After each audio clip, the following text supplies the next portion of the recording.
कक्षा 12 के इतिहास की छात्राओं का मैं अपने YouTube चैनल चक्र पांडे KLIC पर स्वागत करता हूं और अभिनंदन करता हूं। मेरे प्यारे छात्राओं, कल मैंने आपको इतिहास विषय के प्रथम अध्याय का समापन किया था और मैंने उससे संबंधित प्रश्न भी आपको दिए थे। मैं आशा करता हूं कि उन प्रश्नों को आपने लिख लिया होगा और जो नहीं लिख पाए होंगे वो उसको लिखने का प्रयास कर रहे होंगे। जो प्रथम अध्याय था ईंट, मनके तथा अस्थियाँ, इससे संबंधित सवाल अवश्य आएंगे बोर्ड की परीक्षा में, इसलिए इसको आप पूरी तरीके से तैयारी कर लीजिएगा। आज दूसरा विषय है, दूसरा भाग है राजा, किसान और नगर। एक बार फिर से सुनेंगे, राजा, किसान और नगर। आरंभिक राज्य और अर्थव्यवस्थाएं लगभग 600 ईसा पूर्व से 600 ईस्वी तक। अब इसमें हम आपको थोड़ा सा इंट्रोडक्शन देंगे। इंट्रोडक्शन मीन्स प्रस्तावना, और उसके बाद हम आपको इसके बारे में बताएंगे। हड़प्पा सभ्यता के बाद 1500 वर्षों के लंबे अंतराल में उपमहाद्वीप के विभिन्न भागों में कई प्रकार के विकास हुए। ये वही काल था जब सिंधु नदी और उसकी उपनदियों के किनारे रहने वाले लोगों द्वारा ऋग्वेद का लेखन किया गया।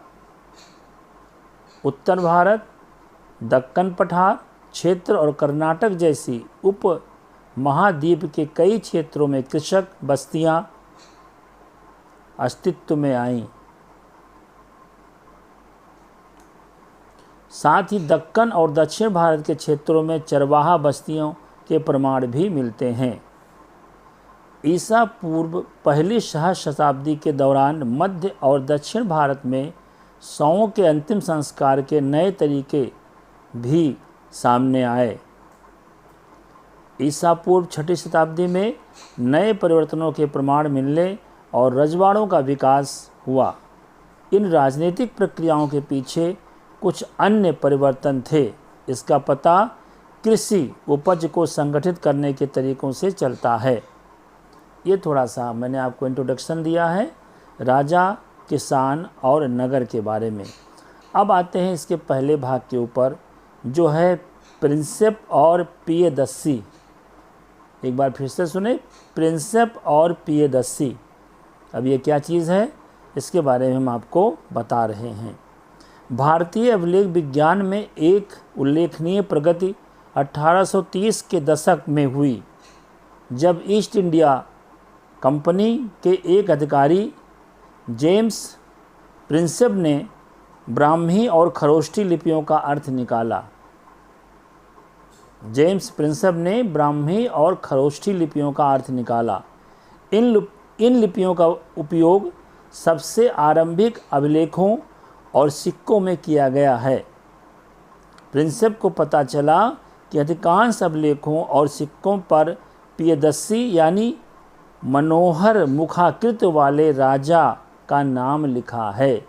अब आपने यहाँ पे क्लियर कर लिया, पियदस्सी मीन्स क्या होता है, सुंदर मुख वाले राजा, मनोहर मुख वाले राजा का नाम लिखा हुआ है। कहाँ पर? मोहरों पर और सिक्कों पर। कुछ अभिलेखों पर राजा का नाम अशोक भी लिखा हुआ है। ध्यान से समझिएगा इस बात को। कुछ अभिलेखों पर राजा का नाम अशोक भी लिखा हुआ है। बौद्ध ग्रंथों के अनुसार अशोक सर्वाधिक प्रसिद्ध शासकों में से एक था। आप जानते ही हैं कि अशोक महान बौद्ध धर्म को मानने वाला था। उसने बौद्ध धर्म की शिक्षा ली थी और बौद्ध धर्म को स्वीकार कर लिया था। इसलिए बौद्ध ग्रंथों में उसका उल्लेख अधिकतर मिलता है, और सिर्फ उल्लेख ही नहीं मिलता है बल्कि उसे एक महान शासक के रूप में बताया गया है। इस शोध से आरंभिक भारत के राजनीतिक इतिहास के अध्ययन को नई दिशा मिली, क्योंकि भारतीय और यूरोपीय विद्वानों ने उपमहाद्वीप पर शासन करने वाले प्रमुख राजवंशों की वंशावलियों को पुनर्रचना के लिए विभिन्न भाषाओं में लिखे अभिलेखों और ग्रंथों का उपयोग किया। राजाओं की वंशावलियों को तैयार किया गया। वंशावली मीन्स अब राजा कौन था, इसके पहले के राजा कौन थे, इसके पहले के राजा कौन थे, इसको वंशावली कहा गया। तो यूरोपीय विद्वानों ने भी और भारतीय विद्वानों ने भी या पुरातत्वविदों ने इन राजाओं के राजवंशों का जो वंशावलियाँ थी उनकी पूरी तरीके से रचना की। उसके बाद विद्वानों ने अपना ध्यान राजनीतिक इतिहास के संदर्भ की ओर लगाया और ये छानबीन करने की कोशिश की कि क्या राजनीतिक परिवर्तन और आर्थिक तथा सामाजिक विकासों के बीच कोई संबंध था। ये एक ऐसी बात थी जो मैंने प्रिंसेप और पियदस्सी के बारे में आपको बताई। अब प्रारंभिक राज्य के बारे में हम आपको जानकारी देते हैं, जिसमें 16 महाजनपद की चर्चा होगी। 16 महाजनपद। आरंभिक भारतीय इतिहास में 6ठी शताब्दी ईसा पूर्व को एक महत्वपूर्ण परिवर्तनकारी काल माना जाता है। इस बात को आप ध्यान रखेंगे, 6ठी शताब्दी ईसा पूर्व को एक महत्वपूर्ण परिवर्तनकारी काल माना जाता है। इस काल को प्रायः आरंभिक राज्यों, नगरों, लोहे के बढ़ते प्रयोग और सिक्कों के विकास के साथ जोड़ा जाता है। इस काल में बौद्ध तथा जैन सहित विभिन्न दार्शनिक विचारधाराओं का विकास हुआ। बौद्ध और जैन धर्म के आरंभिक ग्रंथों में महाजनपद नाम से 16 राज्यों का उल्लेख मिलता है। 6ठी शताब्दी भारत में एक धार्मिक परिवर्तन का युग था, जब बौद्ध और जैन धर्म का उदय हुआ। आप इस बात को जानिएगा, बौद्ध और जैन धर्म का उदय हुआ और इन्हीं में से 16 जनपदों का उल्लेख मिलता है जो महाजनपद के नाम से जाने जाते थे। आगे हम चर्चा करेंगे इसके बारे में, आपको पूरी जानकारी देंगे कि वो महाजनपद कौन कौन से थे। यद्यपि महाजनपदों के नाम की सूची इन ग्रंथों में एक समान नहीं है, यानी जैन धर्म का जो ग्रंथ है और जो बौद्ध धर्म का ग्रंथ है उसमें महाजनपदों की सूची एक समान नहीं है। फिर भी वज्जी, मगध, कौशल, कुरु, पांचाल, गांधार और अवंती जैसे नाम प्रायः दोनों ग्रंथों में मिलते हैं। ये महाजनपदों के कुछ नाम थे जो मैंने आपको बताए। वज्जी, मगध, कौशल, कुरु, पांचाल, गांधार और अवंती जैसे नाम प्रायः मिलते हैं। इससे यह स्पष्ट होता है कि उक्त महाजनपद सबसे महत्वपूर्ण महाजनपदों में गिने जाते थे। ये प्रश्न आ सकता है महाजनपदों के बारे में, इसको आप गौर से सुनेंगे, ध्यान से सुनेंगे। अधिकांश महाजनपदों पर राजा का शासन होता था, लेकिन गण और संघ के नाम से प्रसिद्ध राज्यों में कई लोगों का समूह शासन करता था। गण और संघ के नाम से प्रसिद्ध राज्यों में कई लोगों का समूह शासन करता था। इस समूह का प्रत्येक व्यक्ति राजा कहलाता था। भगवान महावीर और भगवान बुद्ध इन्हीं गणों से संबंधित थे।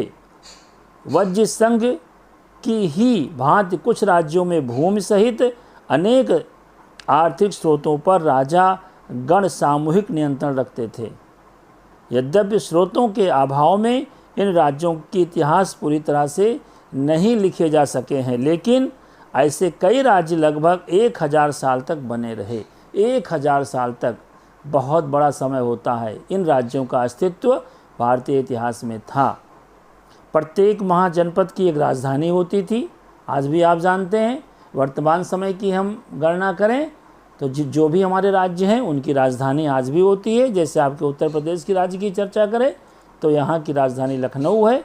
ऐसे प्रत्येक महाजनपद की एक राजधानी होती थी, जिसे प्रायः किले से घेरा जाता था, यानी चारों ओर किला होता था और उसके बीच में राजधानी होती थी। किलेबंद राजधानियों के रख रखाव और प्रारंभिक सेनाओं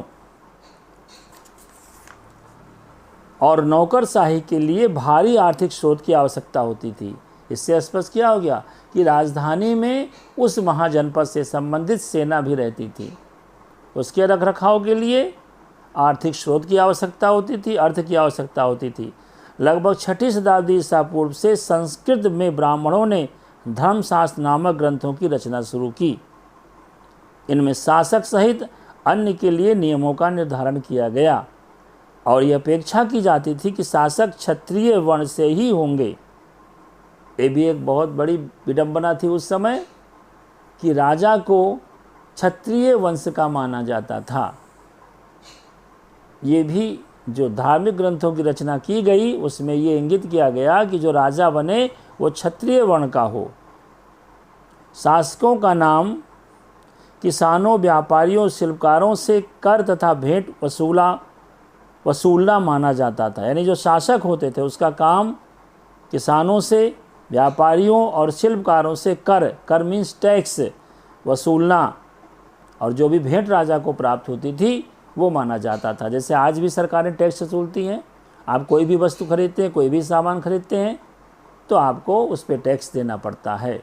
आज भी पानी से लेके, हवा से लेकर के, सड़क से लेकर के जो भी आम आदमी, आम नागरिक इस देश का उस पर चलता है, प्रयोग करता है, उसको टैक्स शासक के राजा को, यानी जो भी हमारे देश का मुख्यमंत्री होता है, प्रधानमंत्री होता है, या दूसरी भाषा में कहें शासन को हमें देना पड़ता है। जो एम्प्लॉई है, जो नौकरी करता है, वो इनकम टैक्स देता है। जो सामान खरीदता है, किसान अनाज खरीदता है या किस सामान खरीदता है, सामान के रूप में उसे टैक्स देना पड़ता है। तो टैक्स तब भी होता था क्योंकि टैक्स से ही राज्य का कार्यभार चलता है, कार्य संचालन होता है। तो उस समय भी राजा का यही कार्य था कि वो टैक्स वसूलता था। क्या वनवासियों और चरागाहों से भी कर रूप में कुछ लिया जाता था? इस बात का अभी तक कोई ज्ञात नहीं है। राज्यों पर आक्रमण करके धन इकट्ठा करना भी एक स्रोत था राजा को अपने राज्य को चलाने के लिए। धीरे धीरे कुछ राज्यों ने अपनी अस्थायी सेनाएं और नौकरशाही तंत्र तैयार कर लिया। शेष राज्य अब भी सहायक सेना पर निर्भर थे, जिन्हें प्रायः किशक वर्ग से नियुक्त किया जाता था।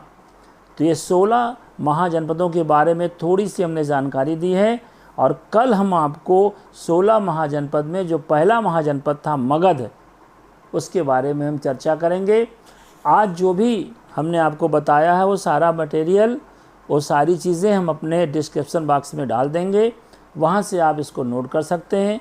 आज मैंने कोई भी चीज़ अंडरलाइन इसलिए नहीं की है ताकि आप उसका संपूर्ण अध्ययन करें, सिर्फ अंडरलाइन की चीज़ों को न उतारें, और पढ़ करके जो मुख्य अंश हैं जो मैंने पढ़े हैं उनका आप नोट्स के रूप में अभ्यास कीजिए, उनका नोट्स के रूप में तैयार कीजिए। कल हम आपको 16 महाजनपदों के में प्रथम जो जनपद था मगध के बारे में जानकारी देंगे। इसके साथ ही हम जैसा रोज़ पढ़ाई के अंत में आपको बताते हैं कि कोविड-19 से आप अपना बचाव करें। इस समय रमज़ान का पवित्र